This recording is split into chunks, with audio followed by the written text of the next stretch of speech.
Bir sahroyi ayolning o'g'ilchasi sho'x ekan.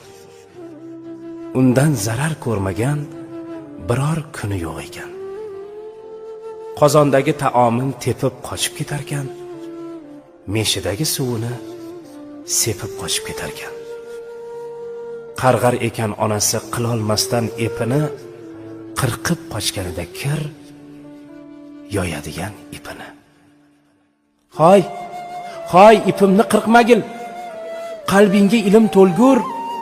Hoy meshimni teshmagil, Ka'baga imom bo'lgur.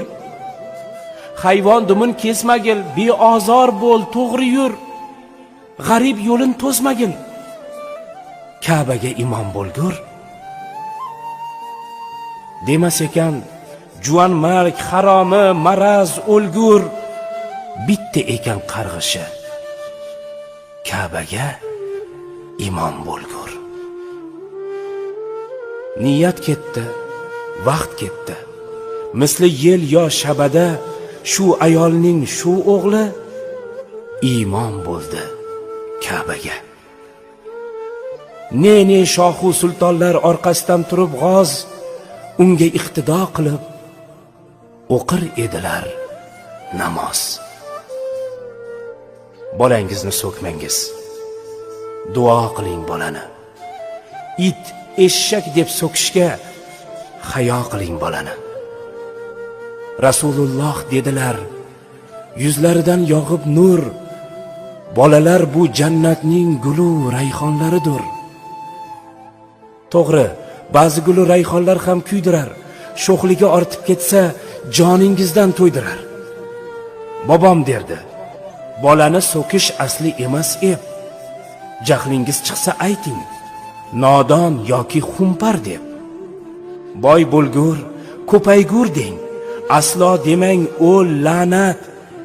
Shuni bilib qo'yingki, so'kinish ham bir san'at. Ixlos bilan qilingan har niyating ushalar. Har gapga ko'kda amin deb turar farishtalar. It desangiz it bo'lib, o'zingizni qopadi. Eshakdan eshak, har kim o'z tilidan topadi. Farzandingiz bilan el faxrlanib yashasin. It eshak fe'llaridan Parvardigor asrasin. Olim, shoir, hunarmand, polvon bo'lsin bolalar. Yurtga kerakli halol inson bo'lsin bolalar. Bolangizni so'ksangiz, poshsho bo'lgur deb so'king. Olim bo'lgur, Xizrga oshno bo'lgur deb so'king. Tildan chiqqan har so'zda ma'rifat ziyo bo'lsin. Hatto so'kishingiz ham yaxshi bir duo bo'lsin.